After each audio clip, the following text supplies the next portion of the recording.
तो कल हमने इंट्रोडक्शन जरा सा पढ़ा हुआ था अपने टॉपिक पे एयर पॉल्यूशन। आज उसी के आगे हम लोग चल रहे हैं।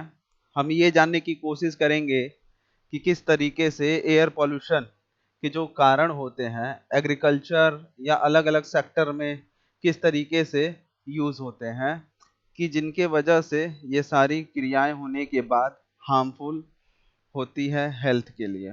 तो देखिए, जो पिछला हम लोगों ने पढ़ा था वो ये था कि बैड एयर के बारे में। क्लियर है? बैड एयर का मैंने आपको बताया था, बैड एयर वो होती है जो शरीर पर इफेक्ट डालती हैं, जैसे बीमारियां लाने में, ठीक, एलर्जीज के लिए। यही सारी चीजें होती हैं जो हमारे लिए हार्मफुल होती है। हमारे लिए क्या, जितने भी आपके लिविंग थिंग्स हैं उन सभी पे इफेक्ट डालती है। तो ये जो बैड एयर इफेक्ट होते हैं उसके जनरली होने के कारण क्या हैं? तो देखिए, सबसे बड़ी बात है कि सबसे पहले इंडस्ट्री में जो भी हम कंजप्शन करते हैं, जितना भी इंडस्ट्री में कंजप्शन करते हैं, जैसे डीजल को जलाना, फॉसल फ्यूल, ठीक, इलेक्ट्रिसिटी भी जो प्रोड्यूस करते हैं उसका मीडियम क्या है, ये हमें जानना होता है। कि जब हम मैकेनिकल वर्क ले रहे हैं किसी भी मशीन से, तो मैकेनिकल वर्क लेने के लिए जो हम एनर्जी यूज कर रहे हैं उसका फॉर्मेशन क्या है, या वो फॉसिल फ्यूल है या वो इलेक्ट्रिसिटी है। इलेक्ट्रिसिटी है तो इलेक्ट्रिसिटी प्रोड्यूस होने का वजह क्या है? ऐसा तो नहीं ना है किसी थर्मल चैम्बर से होकर के इलेक्ट्रिसिटी प्रोड्यूस किया जा रहा है, या मैग्नेटिक फील्ड की वजह से इलेक्ट्रिसिटी प्रोड्यूस किया जा रहा है। तो इन सभी टॉपिक्स पे हमें चर्चा करनी होती है वन बाय वन करके, और इसको समझना रहता है कि किस तरीके से एक इंडस्ट्री में यूज होने वाले सभी इक्विपमेंट्स के वर्किंग मेथड क्या है एंड वर्किंग स्टेप क्या है, उससे होने वाली जो भी गतिविधियां हैं उनको रीड करना, उससे जो एमिशन हो रहा है उससे क्या आपको प्रभाव पड़ रहा है या ह्यूमन बॉडी के ऊपर क्या बीत रही है, ये सभी चीजों को आपको एनालाइज करना रहता है। फिर ऑब्जर्वेशन करने के बाद आप अपना ओपिनियन देते हैं। ठीक, अब बात करते हैं क्या कि ट्रांसपोर्टेशन इमिशन। देखिए, ट्रांसपोर्टेशन एमिशन का मतलब है सीधा डायरेक्टली प्रोपोर्शनल टू व्हीकल्स है। जो हम आज के डेट में, मैंने इससे भी पहले भी जो जिक्र किया हुआ था कि एयर पॉल्यूशन का मोस्टली जो वर्क होता है कार्बन मोनोऑक्साइड की अगर मैं बात करूं, तो व्हीकल्स का ही देन है ये, जो कि हमारे ओजोन लेयर में दिन प्रतिदिन हार्म करके, मतलब उसको ड्रिल कर रहा है, पेनिट्रेट कर रहा है उसे। ठीक है, तो देखो होता क्या है इस चीज में, जब ट्रांसपोर्टेशन इमिशन होती है तो नंबर ऑफ किसी भी रोड का number of vehicles per day या पर आवर हम निकालते हैं कि एक दिन में, एक घंटे में पर डे क्रॉस होने वाले व्हीकल्स की नंबर कितनी है। ठीक है, नंबर ऑफ व्हीकल्स पता होने के बाद कितने टाइप की व्हीकल्स वहां पे ज्यादातर होती हैं, जैसे मान लो कार है, हो सकता हो बाइक है, या ये भी हो सकता हो कि कोई और भी मीडियम है। तो देखो, ट्रांसपोर्टेशन का मतलब ऐसा नहीं है कि केवल रोड पे ही तुम जाओ, नहीं। ट्रांसपोर्टेशन का मतलब हो गया एयर, लैंड एंड वाटर, ये तीनों से है। इन तीनों जगहों से जो भी गैस निकलता है उसके बारे में हम लोग पढ़ते हैं। हमारा माइंड सेट होता है कि जब भी ट्रांसपोर्टेशन का नाम आता है तो हम क्या चीजें देखते हैं? Road road road. इसीलिए हमारा सीधा डायरेक्टली कहाँ लिंक से, किस लिंक से जुड़ जाते हैं? रोड से ही जुड़ जाते हैं। लेकिन ट्रांसपोर्टेशन इमिशन का मतलब केवल रोड नहीं है, एयर भी है और वाटर भी है। वाटर ट्रांसपोर्टेशन, ठीक है, ट्रांसपोर्टेशन और एयर ट्रांसपोर्टेशन। अब इसमें यह देखना रहता है कि हम कौन सा पैटर्न यूज कर रहे हैं। पैटर्न का मतलब वो चीजें जो हमें मैकेनिकल वर्क करके दे रही है। ठीक है, मैकेनिकल वर्क हो रहा है तभी हम एक प्लेस से दूसरे प्लेस की तरफ जा रहे हैं। ठीक है, कितना टाइम लग रहा है। एक मैंने आपको उदाहरण दिया था कि जैसे कंजप्शन की बात करूं फॉसिल फ्यूल की, अगर मैं पेट्रोल की बात कर रहा हूं, फिर से मैं उस उदाहरण को एक बार समझा रहा हूं कि देखो होता क्या है कि अगर मान लो आपके पास पल्सर गाड़ी गाड़ी है, ठीक है ना, पल्सर है, तो कितना जाएगी? उड़ के जाइए, मान के चलिए कि 45 किलोमीटर वही जाएगी 1 लीटर में। और बाकी कुछ गाड़ी होती हैं 50 का एवरेज देती हैं, कुछ गाड़ी 60 की भी एवरेज देती हैं, राइट। तो अब होता क्या है, कंजप्शन आप देखो, होता क्या है कि पेट्रोल जो है, अगर एक गाड़ी जो 60 किलोमीटर तय कर रही है 1 लीटर में, तो वो कितना फॉसिल फ्यूल जला? 1 लीटर। क्लियर है ना, 1 लीटर जलेगा। लेकिन वहीं पे अगर आपको 60 किलोमीटर तय करना है पल्सर बाइक से, तो 45 आप ये जोड़ लो, 45 प्लस 15, उस हिसाब से फॉसिल फ्यूल का रेट ऑफ रेशियो क्या है? इंक्रीज कर गया।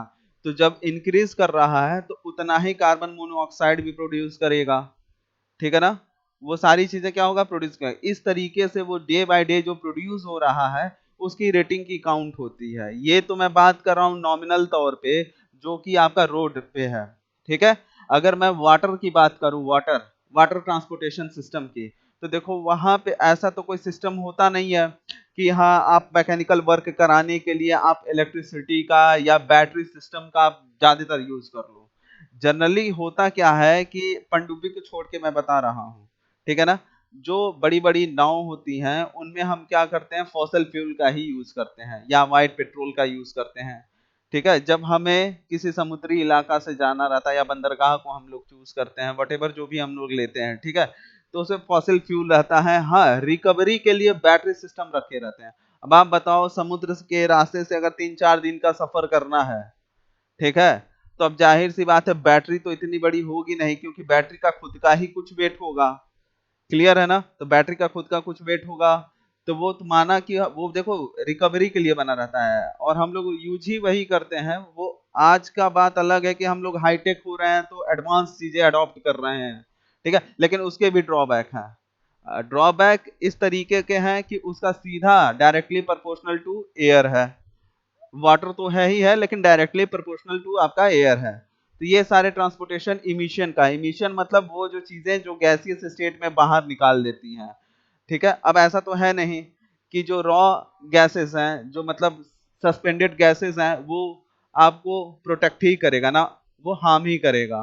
ये सारी चीजों पे हमें चर्चा करना रहता है। याद रखिएगा, एयर पॉल्यूशन टेक्निकली वर्ड के लिए अगर मैं बात करूं, तो आपको क्या जानना चाहिए? एयर पॉल्यूशन के किसी भी टॉपिक के बारे में अगर आप बात कर रहे हो, कोई भी चीज अगर आप बात कर रहे हो, ठीक है ना, किसी भी अगर टॉपिक को अगर आप ले रहे हैं, क्लियर है ना, जैसे मान लीजिए कि आपने ये लिया ट्रांसपोर्टेशन ही का ले लिया, ठीक है, तो किसी भी टॉपिक की अगर आप बात कर रहे हो तो उसके अंदर पहले ये जानिए कि उसकी डेफिनेशन मतलब किस तरीके से आप उस चीज को रिप्रेजेंट कर रहे हो। दूसरी चीज है उसकी क्लासिफिकेशन क्या है, बताते जा रहा हूँ, समझते जाएगा। एयर पॉल्यूशन बहुत ही अच्छा चीजें हैं। नंबर गेन करने के सबसे इजी वे मेथड में बता रहा हूँ कि सबसे पहले आप उसको हाईलाइट किससे कर रहे हो, मतलब रिप्रेजेंट किससे कर रहे हो। उसके बाद सेकंड आता है कि आप उसका क्लासिफिकेशन दो। क्लासिफिकेशन देने के बाद उसके टर्म्स दो। टर्म्स के बाद टाइप दो आप। टाइप के बाद आप फिगर आउट करो। ठीक है, फिगर आउट करने के बाद आप उसका ग्राफ तैयार करो। ग्राफ तैयार करने के बाद कंक्लूजन दो। उसके बाद जा करके आप जो वर्ल्ड लेवल पे है या जो भी आपका डाटा है उसको रिप्रेजेंट करो उस ग्राफ में। और एट लास्ट आपका क्या ओपिनियन है, आप किस तरीके से उसको दूर कर सकते हो, वन लाइन आंसर उसमें दे दो। तो देखो, आपको हर टॉपिक पे आपको वन ऑफ द बेस्ट तरीके से आप उसको रिप्रेजेंट भी कर दोगे और नंबर भी गेन कर लोगे। ये तरीका होता है थियरी का। अब बात करता हूं एग्रीकल्चर साइड इफेक्ट्स की।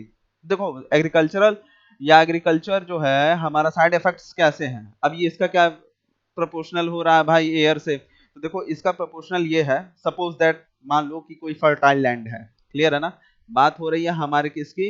एग्रीकल्चर साइड इफेक्ट्स की।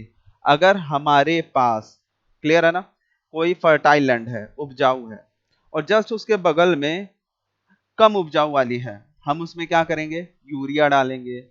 उसकी जो भी हम वहां पे उगाने की कोशिश करेंगे, उपजाऊ करने की कोशिश करेंगे, ताकि हमारी प्रोडक्टिविटी, किसान लोग क्या करते हैं? प्रोडक्टिविटी चाहते हैं। ठीक है, सब प्रोडक्टिविटी चाहते हैं कि गुड प्रोडक्टिविटी रहेगा तभी हमको कुछ आउटकम्स मिलेगा, उसका कुछ बाहरी हमको मिलेगा, कुछ रिव्यू मिलेगा। तो देखो, होता क्या है कि कोई जो बगल में आपके पास फुल्ली फर्टाइल लैंड है, जस्ट उसके बगल में उससे कम फर्टाइल लैंड है, ठीक है, सेमी फर्टाइल लैंड मान लीजिए आप, तो अब उसकी प्रोडक्टिविटी को क्या करेंगे आप? यूरिक एसिड जो है उसका, सॉरी यूरिया जो है वो आप डालोगे। ठीक है ना, यूरिया डालोगे कि ताकि पेड़ पौधे आपके ग्रोथ हो जाए।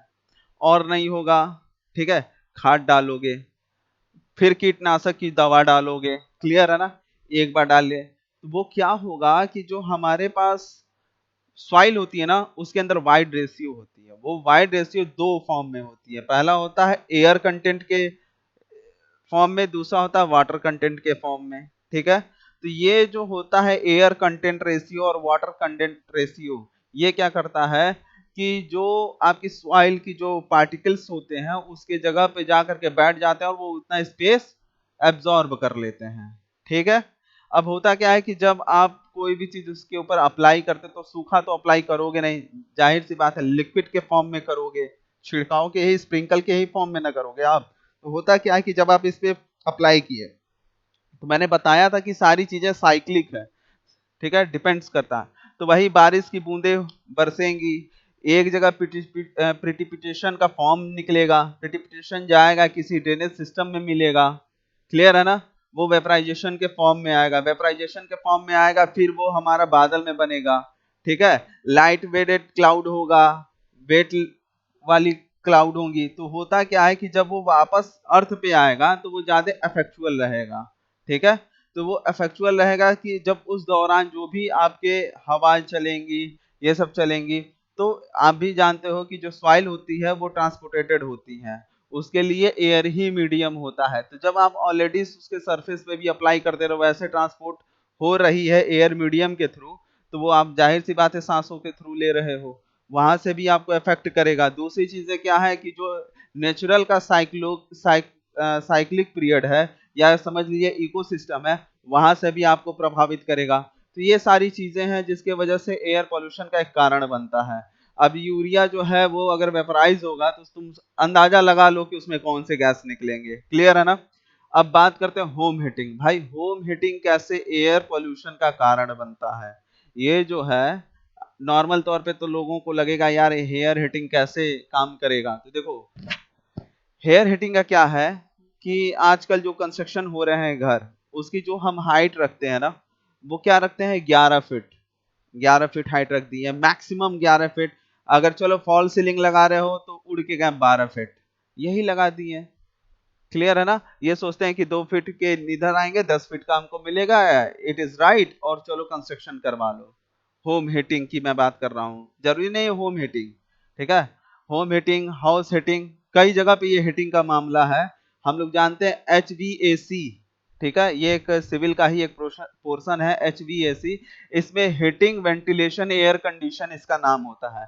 ये चीजें घरों में, ऑफिस में, इंडस्ट्रियल जगहों पे हम लोग प्रोवाइड करते हैं। आप सर्च करिएगा HVAC, heating ventilation air condition, clear है। तो देखो होता क्या है इसमें आपका जो हीटिंग का है, अब क्या है कि जो हम लोग सीमेंट्स या ग्रेड्स यूज करते हैं, ठीक है, वो 53 ग्रेड के होने चाहिए। देखो बहुत बारीकी वाली चीजें मैं बता रहा हूँ, जो स्लैब बनाने के लिए जो सीमेंट यूज होती है वो 53 ग्रेड का होता है।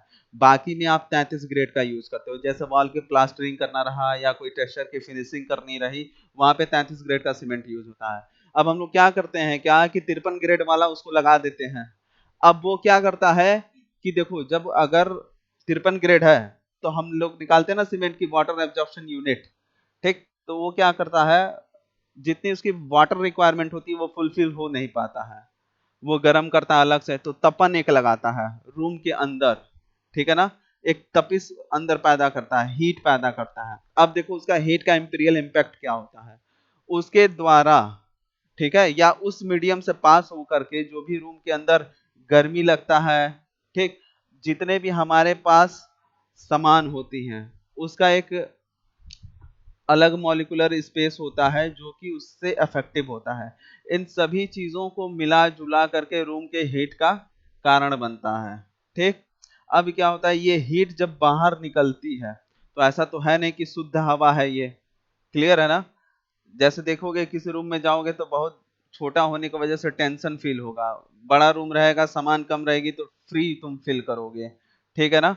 तो वैसे ही होती है कि जो रूम के अंदर का जो आपका गैस भरा हुआ रहता है वो बाहर सही रूप से नहीं जा पाता है, हवाओं का, ठीक है, आना जाना बंद हो जाता है, किसी एक ही जगह से आएगा भी और किसी एक ही जगह से निकलेगा भी। और अगर आप वेंटिलेशन सिस्टम देते भी हो तो केवल एक छोटी सी जगह दे देते हो जाकि ताकि वहां से वो जो है निकल सके। तो ये चीजें गलत होती हैं। अब इसका देखो जो इफेक्ट होता है, ये जो गर्म हवाएं होती हैं, देखो हम लोग पढ़े हैं क्या कि जो भारी हवा होती है, भारी गैसें होती हैं वो नीचे आ जाती हैं और जो हल्की गैसें होती हैं वो ऊपर रहती हैं। क्लियर है ना? तो होता क्या कि एक रूम का सरफेस एरिया है, क्लियर है? अब देखो जो भारी हवा रहेगी वो नीचे रहेगी, हल्की हवा ऊपर रहेगी। और हल्की हवा क्या होती है, हमें पता है कि वो ठंडा होती है। होता क्या है कि जब ये हवा आपस में जब कंबाइन होते हैं, आपस में जो रिएक्शन करते हैं और जो हम लोग सांस लेते हैं और जो बाकी की चीजें जो है, ऐसा नहीं है कि नॉन लिविंग थिंग जो है वो स्पेस के साथ एयर को नहीं ऑक्यूपाई करता, वो भी ऑक्यूपाई करता है। क्लियर है? तो इसके द्वारा जो रेट ऑफ रिएक्शन होता है एयर में, उसकी क्या हो जाती है, नंबर ऑफ इक्विलिटी से हट करके वो अनइक्विलिटी में आ जाती है, मतलब डिफॉर्मेशन के रेट में चली जाती है। अब ये सारी चीजें मतलब आपका कपड़ा, आपका डोर, आपका इन सब चीजों का जो गैस निकलता है, जो इमिशन करता है उस प्रोडक्ट से, आपस में मिलता है और वही बाहर जाता है। आप घर में रहोगे, सांस क्या लोगे? अगर आप घर में सांस ले भी रहे हो तो देखोगे कभी कभी एक अगरबत्ती जला दो तो पूरा घर 2-3 घंटा तक महकता रहता है। उसका कारण भी तो यही है।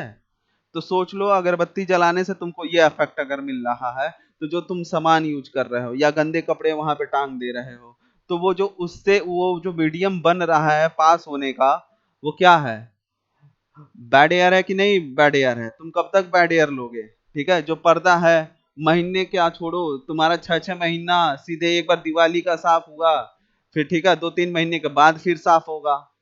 तो ये सारी चीजें होती हैं, ये सारे बैड एकर्स में आएंगे आपके, बैड पॉल्यूशन, मतलब समझो पूरा बैड ही बैड है, मतलब बैड एयर का काम करेगा।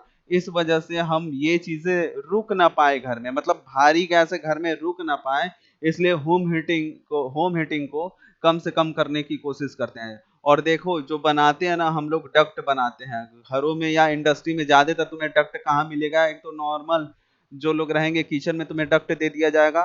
दूसरा देखोगे इंडस्ट्रियों में डक्ट बनाया जाता है, ठीक है, ताकि रूम सही रहे, फालतू की गैसें बाहर निकलती रहे, सीधे एटमॉस्फेयर में चली जाए। अब देखो, अब ये कोई इलाज नहीं होता है कि तुम अपने एटमॉस्फेयर का, जो तुमने, मैंने क्या बताया था, एक सिविल इंजीनियर या कोई एक इंजीनियर ऐसा इंजीनियर होता है, अच्छा इंजीनियर, कि जो बाहर से होने वाले रिएक्शन से घर में हमें बचाए, या उसकी ऐसी कंस्ट्रक्शन हो कि जो बाहर का रेट ऑफ रेशियो है उससे हमें बचाए। बट इसका ये भी नहीं मतलब बनता है कि हम तो सही हैं, बाहर जो जा रहा है उसको जाने दो, जो हो रहा होने दो, हम तो सही हैं। ये भी नहीं होता है, क्योंकि अगर ये होता तो आज ये हम लोग सब्जेक्ट नहीं पढ़ते हैं। तो ये सारी जो चीजें हैं उसको आपको समझना होगा कि इसकी प्रोसेस क्या है क्या नहीं है। देखो इसी प्रकार का है, देखो यहाँ पे मैंने जो होम कुकिंग का लिया हुआ है, ठीक है, ये भी आपका कहीं ना कहीं अफेक्ट कर रहा है। अब होम कुकिंग का क्या है, दोनों एक दूसरे से को रिलेट है। अब हीटिंग और कुकिंग में क्या अंतर है ये तो सबको पता है। हीटिंग का ये हो गया कि नॉर्मल तौर पे जो सामान पड़ा हुआ है उससे जो हो रहा है। कुकिंग में क्या है कि तेल मसाला ये सब जो आप लगाते हो, ठीक है, जो सामान रखे हुए हो, होम अप्लियंस रखे हुए हो, उससे रिएक्शन करने के बाद क्या गैसेस निकलती हैं। जैसे उदाहरण के तौर पे अगर तुम लाल मिर्ची का तड़का लगा दो तो पूरा घर महक उठता है, हींग डाल दो तो पूरा घर महक उठता है। आखिर ऐसा हो रहा है तभी तो इन सभी गैसों को तो बाहर हम घर से निकाल देते हैं, लेकिन हम उसको बाहर निकालने के बाद ऐसी कौन सा प्रणाली, ऐसा कौन सा सिस्टम हम इस्टेब्लिश करें कि आने वाले टाइम में ये जितने भी बैड एयर्स हैं, जो कि हमारा स्पेस, एयर एक स्पेस ही ना है, एक स्पेस ऑक्युपाई कर रहा है, ठीक है। ये तो छोटे मोटे चीजें हैं। अब सोचो कि अगर एक वॉल्केनो है, वॉल्केनो, तो सोचो वॉल्केनो का क्या हिसाब किताब है। टाइम टाइम पे वो ब्लास्ट होते रहते हैं, नहीं ब्लास्ट होते हैं तो भाई गैस तो प्रोड्यूस करते ही करते हैं। क्लियर है ना? गैस प्रोड्यूस करते रहते हैं। अब इसका सबसे बड़ा कारण ये हो जाता है कि गैस प्रोडक्शन ये लगातार करता रहता है, मतलब प्रोड्यूस करता रहता है, प्रोडक्शन नहीं, प्रोड्यूस करता रहता है, प्रोड्यूस कर रहा है। अब वहां पे आदमी तो रहेगा नहीं, मरने का तो शौक तो है नहीं कि वहां पे वॉल्केनो है भाई फट जाएगा तो ऐसे ही मर जाएगा। लेकिन उस वॉल्केनो, अगर कोई वॉल्केनो है तो उसका एक रेडियस होता है। जैसे मैंने तुमको बताया था कि सिटीजन जहां रहते हैं उससे दूर जाके इंडस्ट्रियल एरिया को स्टेब्लिश किया जाता है।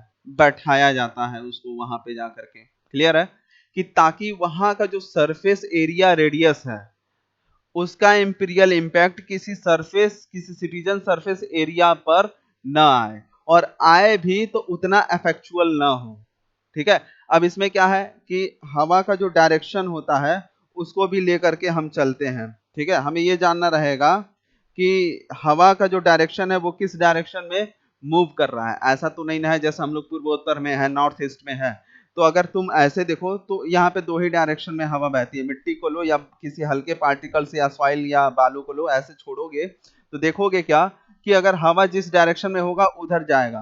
तो अब देखो, अब अगर इस डायरेक्शन में जा रहा है तो तुम क्या करोगे, इंडस्ट्री को यहाँ बैठाओगे और सिटीजन सिटी को यहाँ पे बैठाओगे। जो सिटीजनशिप यहाँ पे तुम बना रहे हो, क्या करोगे, इंडस्ट्री इधर बैठा दिए, अब सिटीजन सिटीजन सिटी जो है यहाँ पे तुम ले आ रहे हो। तो ये तो गलत हो गया ना। तब पता चला कि इंडस्ट्री से धुआं निकल रहा है, इक्युमुलेट हो रहा है, इमिशन हो रहा है, इक्युमुलेट हो गया गैस। इक्युमुलेट होने के बाद इमिशन जब हो रहा है तो क्या कर रहा है, सिटीजन वाले एरिया में आ रहा है कि नहीं आ रहा है। ये सभी चीजों पे आपको सोचना पड़ेगा। यही टेक्निकल टर्म्स को हमको इस पूरे एयर पॉल्यूशन के अंदर हमें पढ़ना है। देखो ये इंट्रोडक्शन ही चल रहा है, लेकिन ये छोटी छोटी चीजें आपको ध्यान में रखनी होंगी। क्लियर है? तो यही सारी चीजें हैं। तो जैसे इंडस्ट्री का ये आपका मसला है, same as it is, same to same. ठीक है, यही प्रोसेस आप वॉल्केनो के लिए लगाओगे। अगर वहां पे आपको बसाना है तो पहली बात उसकी सरफेस एरिया रेडियस आपको निकालना होगा कि उसकी सरफेस एरिया रेडियस कितने देर तक और कितने दूरी तक हवा में रह रही है। क्लियर? उसके बाद हवाओं का आप समायोजन देखोगे, मतलब एडिशन ऑफ द एयर देखोगे कि कैसे एक दूसरे को कोलैब कर रहे हैं। ठीक है ना?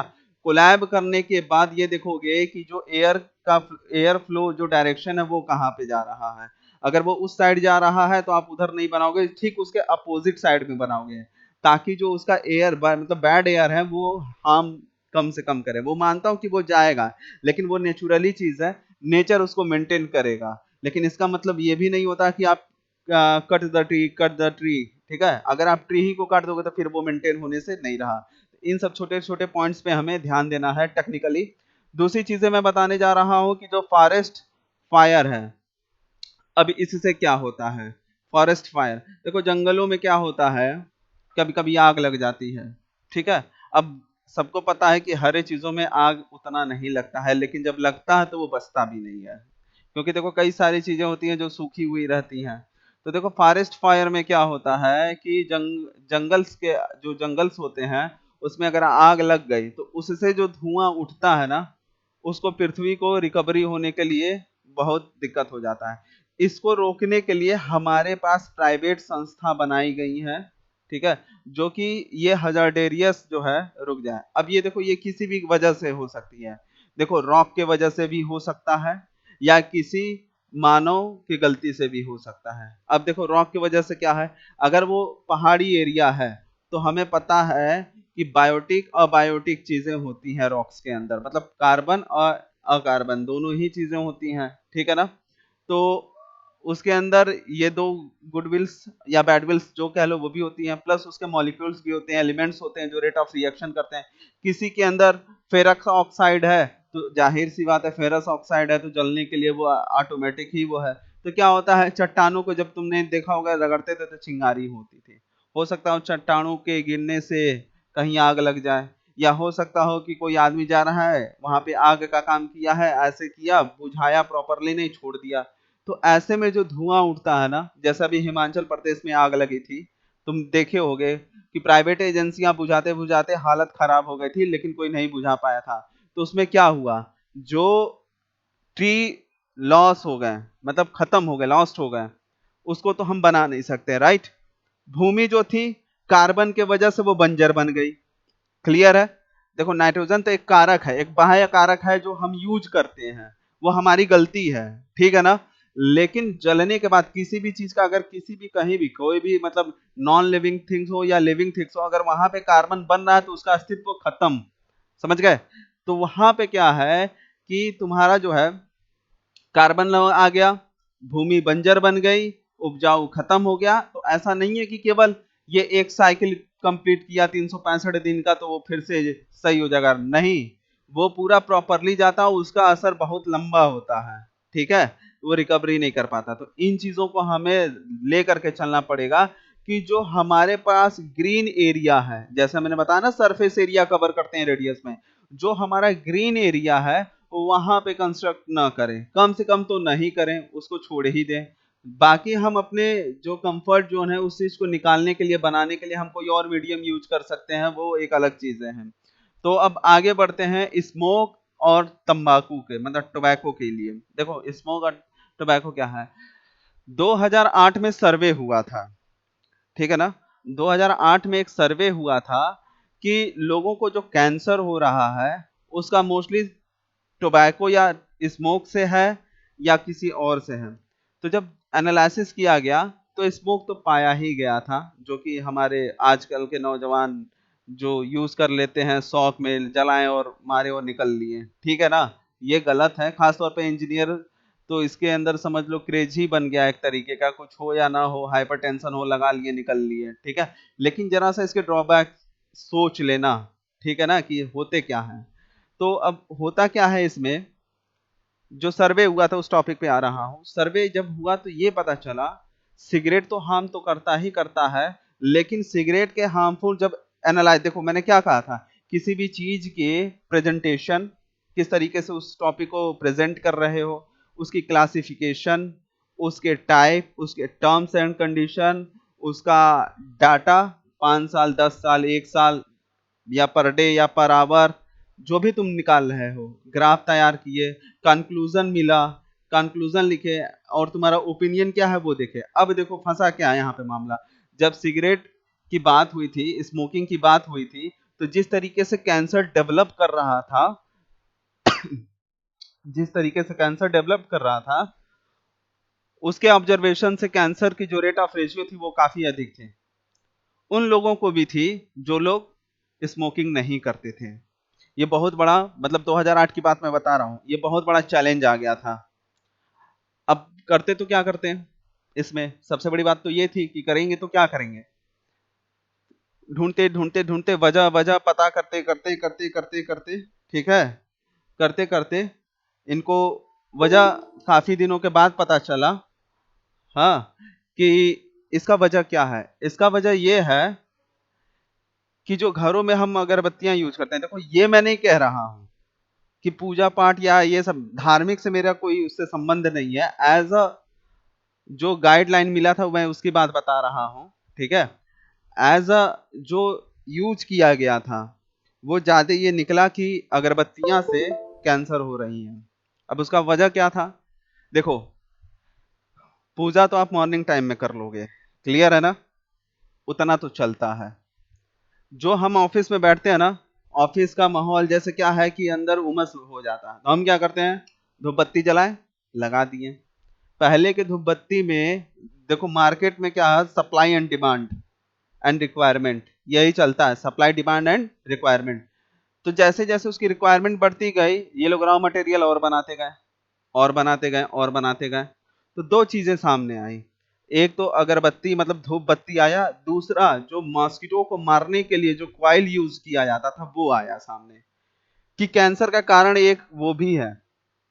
क्योंकि भाई जो आदमी नहीं पीता है उसको कैसे कैंसर हो जा रहा है, आखिर रेट ऑफ रेशियो डाटा इतनी मिली है तो इतने नंबर ऑफ, मतलब नंबर ऑफ इंक्रीज हुआ कैसे कैंसर के पेशेंट्स का, ठीक है ना। तो ये कारण पता चला।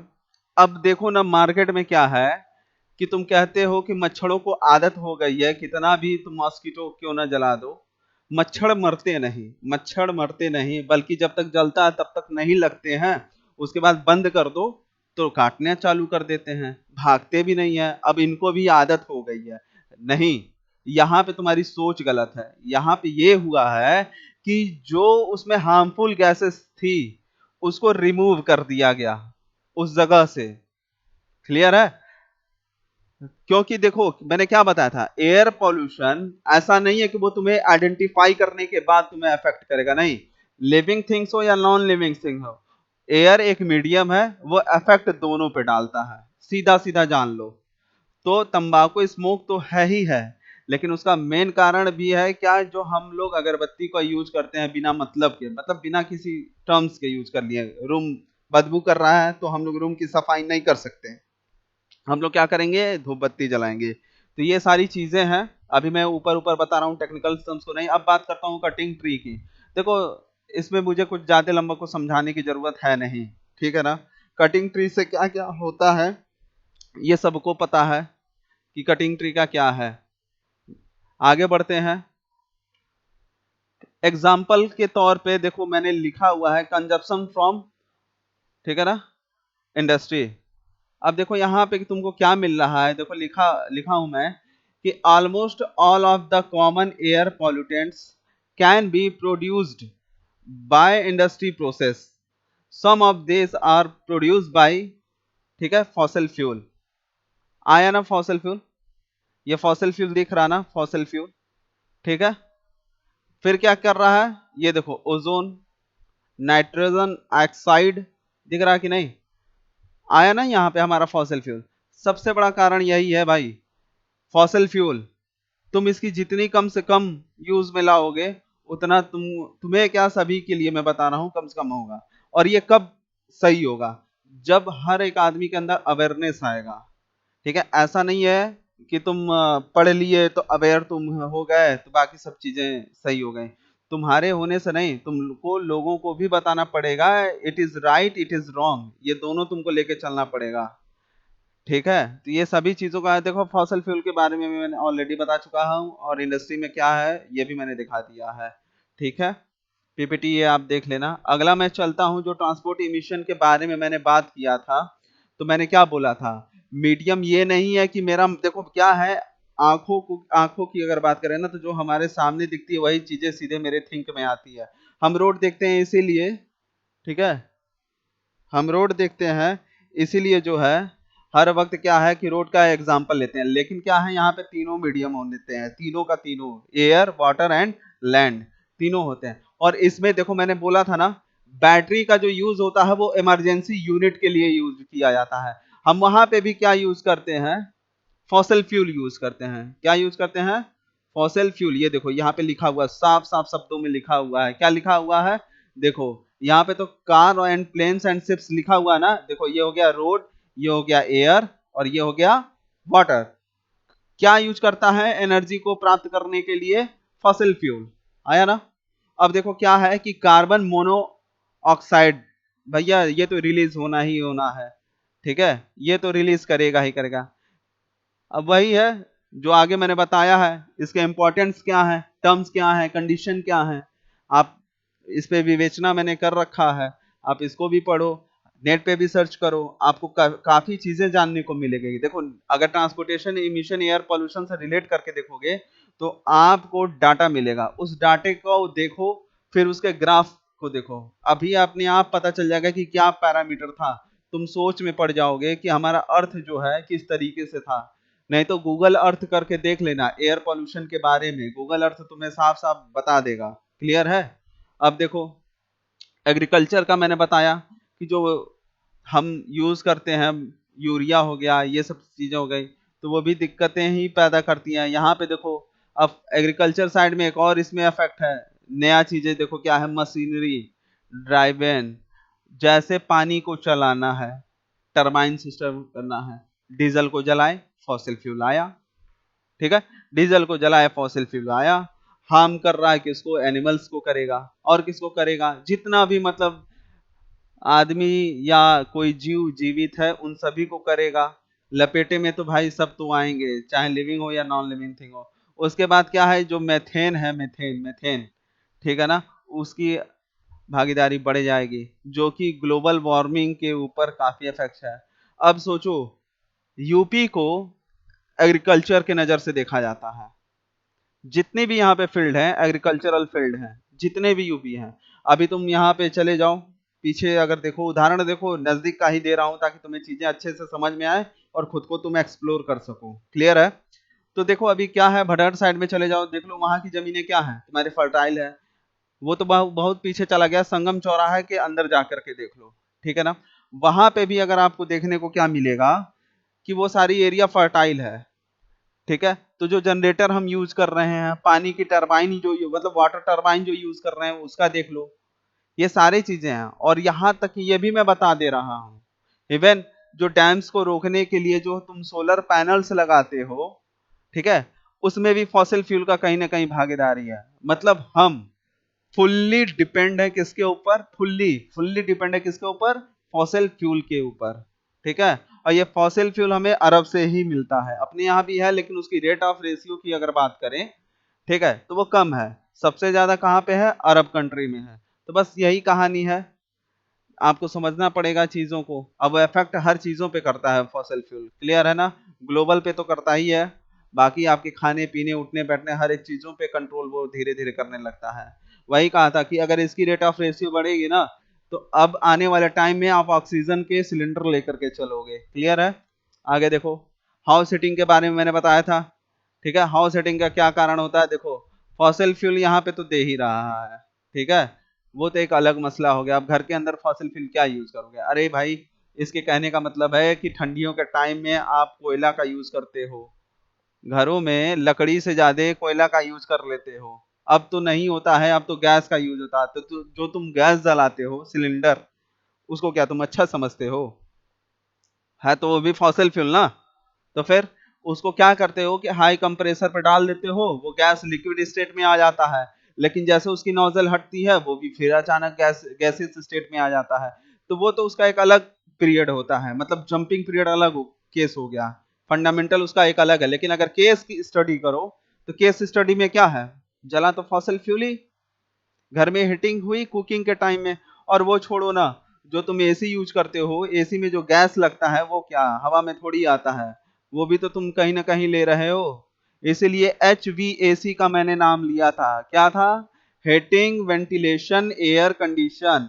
इसका मतलब ये नहीं कि तुम अपने कंफर्ट जोन के लिए कुछ भी इन्वेंट कर दो और उसको अप्लाई कर लो। अरे कम से कम आने वाले 5 सालों 10 सालों तक उसके बारे में फॉरकास्टिंग तो करो। सीधी सी बात है, कहीं भी किसी एरिया में अगर वाटर टैंक को बैठाते हो, ठीक है, अगर गवर्नमेंट कहीं किसी एरिया में वाटर टैंक बैठाती है, तो इसका मतलब ये नहीं होता है कि वो जन्म लेने वाले दर को छोड़ देगा या मरने का दर छोड़ देगा। उन दोनों के रेट को लेकर के कंबाइन करेगा और आने वाले पूरे 50 सालों का वो रिव्यू देखेगा। आज भी देखो जो वाटर टैंक होते हैं, कहीं 10,000 का होता है, कहीं उसके ऊपर का होता है, कहीं 30-30 हजार दिखेगा। क्या है तुम्हारा ओवरहेड टैंक जो बनाते हो। तो फॉरकास्टिंग करनी पड़ती है किसी भी इक्विपमेंट को बनाने से पहले। इक्विपमेंट मतलब जो हम लेकर के चल रहे हैं अपने कंफर्ट जोन को लिए। अब देखो उसमें क्या है कि सल्फर डाइऑक्साइड बढ़ेगा, सल्फर डाइऑक्साइड बढ़ेगा तो जाहिर सी बात है तेजाब का वर्षा का सामना करना पड़ेगा। तो क्या आप क्या सोच रहे हो कि तेजाब का वर्षा केवल आप बचे रहोगे, आपकी गलतियों की सजा दूसरे भी भुगतेंगे। समझ रहे हो ना। तो आगे बढ़ो, सबके लिए अवेयरनेस ले आओ। और क्या कहेंगे इस चीज के लिए, ठीक है।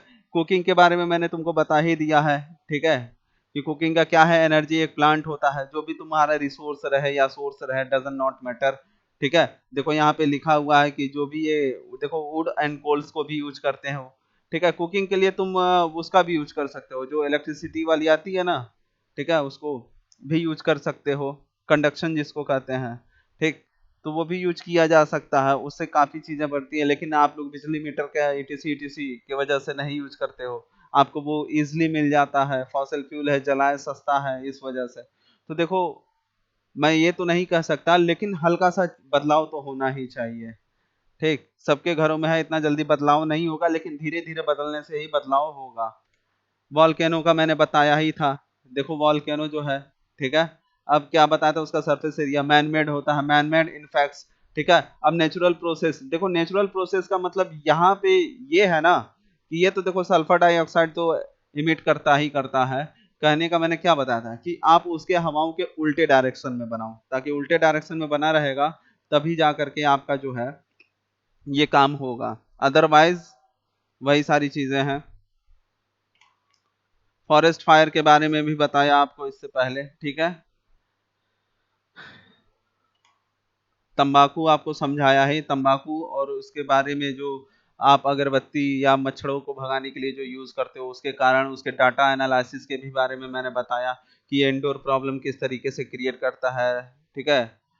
रेस्पिरेटरी आपके कई सारे डिजीज हो सकते हैं, स्किन कैंसर भी हो सकता है। कैंसर का मतलब ये नहीं कि स्किन डिजीज ही हो जाए, या अंदर आपके वो क्या कहते हैं लाइपोमा या इन सब चीज़ों का बढ़ोतरी हो जाए। Lipoma is to be a very मतलब बहुत ही भयंकर बीमारी है जो शरीर के अंदर गांठ बनाती है। क्लियर है? तो ये सारी चीज़ें आपको पढ़ना पड़ेगा, आप जानोगे। अगर आप रियलिटी अगर स्मोक के बारे में जान जाओगे तो आप कभी स्मोक नहीं करोगे, ना ही दूसरे को सजेशन दोगे कि भाई करो, चाहे वो एटीट्यूड के लिए हो चाहे जिस चीज के लिए, उसको लिए तो क्विट करना ही पड़ेगा और लोगों को बताना पड़ेगा। ठीक है, अब आ गया ये दूसरा चीजें जो है, देखिए मेंटल की जो बात हो रही है यहाँ पे, ठीक है ना, ये किस तरीके से आपको अफेक्ट करती है। तो देखो यहाँ पे साफ साफ लिखा हुआ है, specific industry produce particles air pollutant profile. वो जो पॉल्यूटेंट प्रोफाइल देती हैं, ठीक है, उन चीज़ों को हमें बंद करना होगा। जैसे मैगी के बारे में मैं बताऊं तो मैगी के अंदर जो बीच में बैन लगा था वो मांस को लेकर के नहीं लगा था, ठीक है ना। उसके अंदर लेड पाया गया था। लेड लेड यानी उसका केमिकल जो नेम है पीबी, ठीक है ना। ये जो लेड है ये लेड इसके वजह से बैन किया गया था और कोई इसका कारण नहीं था। और ये लेड जो होती है आदमी ने, लेड जो शरीर के अंदर जो काम करता है ना, वो स्वीट पॉइजन का काम करता है। क्लियर है? एक इसी से मिलता जुलता आपको उदाहरण दे रहा हूं, ठीक है, जो कि सभी के घरों में जनरली यूज होता है लेकिन ध्यान कोई नहीं देता है।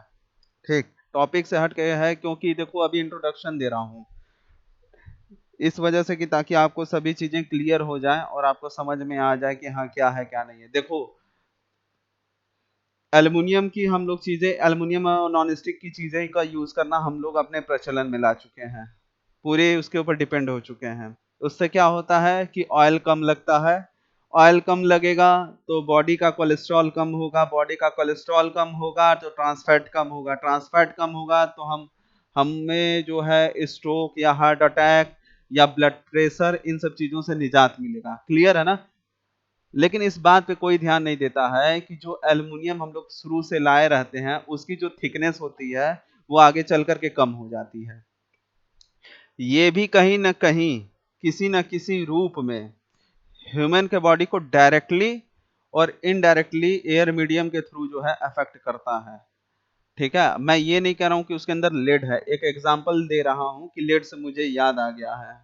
ठीक है, अब होता क्या है इसके अंदर कि आपने कोई चीज किया, देखोगे उसके अंदर चपक जाता है, जो उसके अंदर मतलब जो भी चीजें होती है जल जाती हैं तो चपक जाती हैं। तो जब आप उसको साफ करते हो, क्लीन करते हो, तो देखोगे कि वो क्या करता है, उसके सरफेस के साथ रिमूव हो जाता है। छोटे छोटे पार्टिकल्स होते हैं जो उसको छोड़ देते हैं। इसीलिए एल्युमिनियम या नॉन स्टिक जो होती है वो दिन प्रतिदिन यानी डे बाय डे वो पतली होती, थीन होती जाती है। जो तुम बनाते हो, हमें पता है कि जैसे हम लोहे में या तवा जो होती है वो होता है काला होता है, मतलब आयरन का होता है, तो उससे आपको हीमोग्लोबिन मिल, आप आयरन लेते हो। सेम एज अ टिप, जैसे लेड का काम शरीर में होता है, सीधे सीधे एल्युमिनियम का भी काम जो होता है हमारे शरीर में वही करता है। दोनों ही स्वीट पॉइजन का काम करते हैं।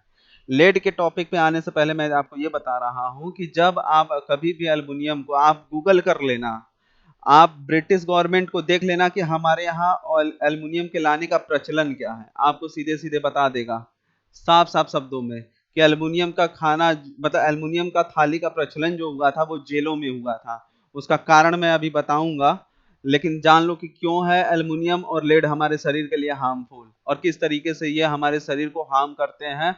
और ये तीनों मीडियम में होते हैं, ठीक है, लैंड मीडियम में भी होते हैं, मतलब सॉलिड टच में भी होते हैं, वाटर लेवल में भी होते हैं और एयर मीडियम में भी होते हैं। इन तीनों लेवल में भी और तीनों मीडियम में भी ये सरवाइव करते हैं। वो कैसे, देखो क्या है कि उसके छोटे छोटे जो मॉलिक्यूल्स होते हैं वो उसके साथ रिमूव हो करके पानी में चले जाते हैं। वो इतने छोटे कण होते हैं ना, मतलब मिनी माइक्रोन में होते हैं कि आप उसको तो जान ही नहीं सकते, वो भी वेपराइज के फॉर्म में जाते हैं। ये सारी चीजें आपको इसके अंदर मिलेंगी, ये सारी चीजें। फिर उसके बाद आपको क्या है कि वही सारी साइकिल, नेचर का साइकिल पीरियड रोटेट होगा, वो तो हम करेगा ही करेगा। तो लेड और एल्युमिनियम दोनों शरीर के लिए स्वीट पॉइजन का काम करता है। और ये जो लेड है ना, ये जो लेड, ये हमको अपने वातावरण में तो मिलता है, लेकिन फॉसिल फ्यूल के अंदर भी ये लेड होती है। यही वो लेड है कि अगर हाथों में मतलब पेट्रोल रख लो तो स्किन को काट देता है। अब समझ में आया? ठीक है ना?